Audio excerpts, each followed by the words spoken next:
So you need to perform a wet sieve analysis on your RO-TAP Sieve Shaker, but aren't sure how to install the kit? No worries. In this video, we'll walk you through the steps needed to properly install the kit with your RO-TAP Sieve Shaker. Let's get started. Hi, I'm Candace from WS Tyler, and I'll be your particle analysis guide. The RO-TAP Test Sieve Shaker is widely known for producing accurate and repeatable dry sieving results. However, it can also be used to conduct an accurate wet sieve analysis. Today, we'll walk you through how to install the Wet Test Sieve Analysis Kit on your RO-TAP Sieve Shaker so you can begin to yield test results that are both accurate and repeatable. How to install the Wet Test Sieving Kit. Step 1. Remove standard issue sieve support plate and replace with the modified sieve support plate and bottom pan with the spout. Step 2. The flow meter stand should be bolted to either the sieve shaker base or beside the shaker on the table. Step 3. Fasten the 90-degree angle connector to the top of the stand. Step 4.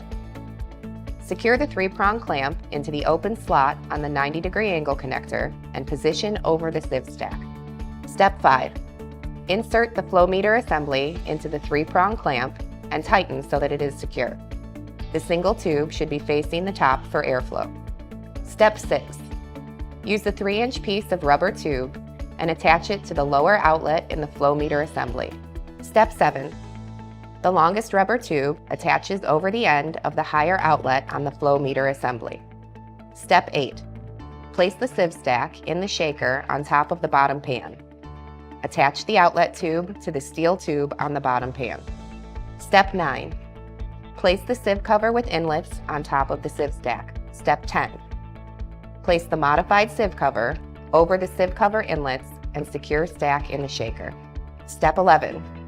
Attach the 12-inch tubes to the corresponding steel inlet tubes protruding through the modified cover. Step 12. Introduce water through the inlet rubber tube.